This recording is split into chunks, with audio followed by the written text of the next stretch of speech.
Assalamualaikum warahmatullahi wabarakatuh. Kenalin, namaku Alia Dwi Regita Cahyani. Aku adalah seorang siswi kelas 11 SMA N1 Kota Probolinggo.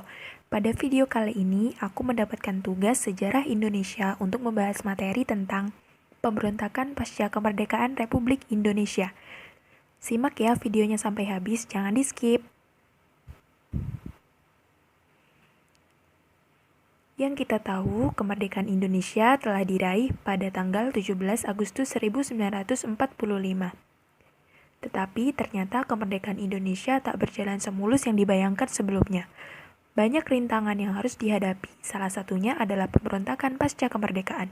Ada banyak pemberontakan yang terjadi, di antaranya yaitu pemberontakan G30S PKI, pemberontakan PRRI, pemberontakan DI atau TII, dan pemberontakan organisasi-organisasi lainnya seperti GAM, OPM, dan RMS. Pada video ini, saya akan membahas lebih detail tentang pemberontakan PKI di Madiun.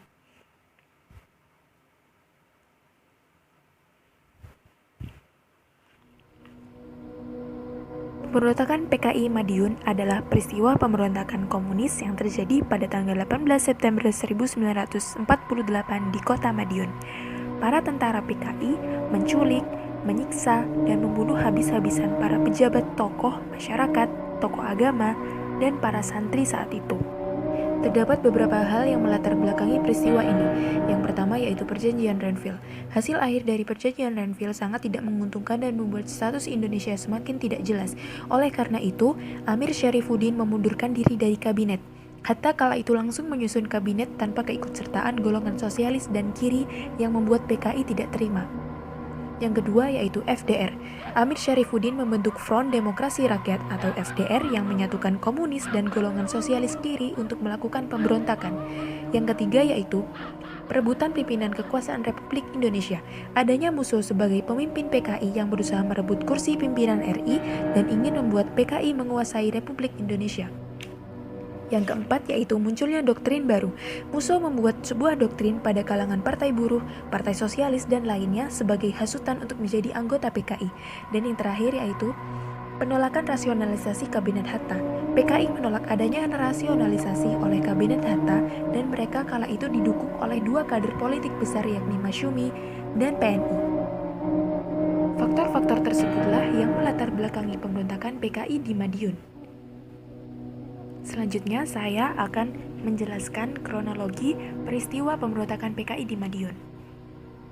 Peristiwa ini diawali pada tanggal 5 September 1948. Musso dan PKI menyerukan RI agar berkiblat pada Uni Soviet yang menganut sistem politik satu partai yang dipegang oleh Partai Komunis.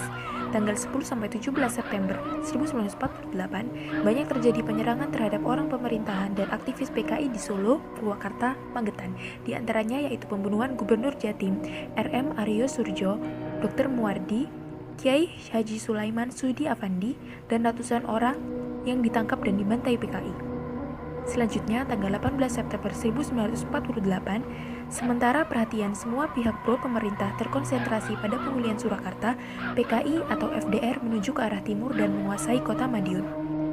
Selanjutnya yaitu pada tanggal 18-19 September 1948, setelah Kolonel Djoko Sujono dan Sumarsono mendeklarasikan negara Republik Soviet Indonesia dengan Musso sebagai presiden dan Amir Syarifuddin sebagai Perdana Menteri, perang di Madiun pecah antara PKI dan pihak pro pemerintah, yaitu Divisi 1 Siliwangi dan Divisi 2. PKI berhasil merebut Madiun dan kota-kota di sekitarnya.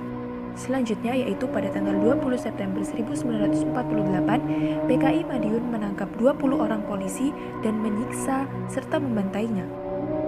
Selanjutnya pada tanggal 30 September 1948, Panglima Besar Sudirman mengumumkan bahwa tentara pemerintah RI berhasil merebut dan menguasai Madiun.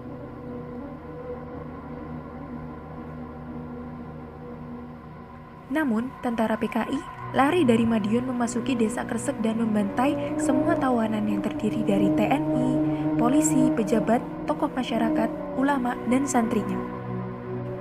Selanjutnya pada tanggal 30 Oktober 1948, untuk memulihkan keamanan secara menyeluruh di Madiun, Provinsi Jawa Timur dijadikan daerah istimewa dan selanjutnya Kolonel Sungkono diangkat sebagai gubernur militer. Operasi penumpasan PKI dipimpin oleh Kolonel A.H. Nasution.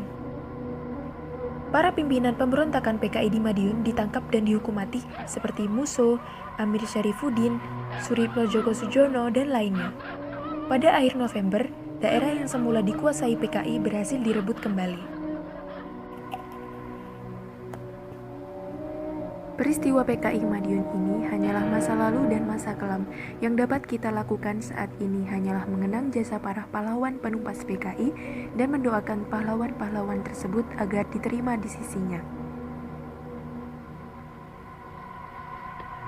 Berikut adalah monumen kresek yang terletak di Kecamatan Wungu, Kabupaten Dungus, yang dibangun untuk menjadi saksi bisu pemberontakan PKI Madiun. Sekian video kali ini, kurang lebihnya mohon maaf, dan jangan lupa like, comment, and subscribe ya guys.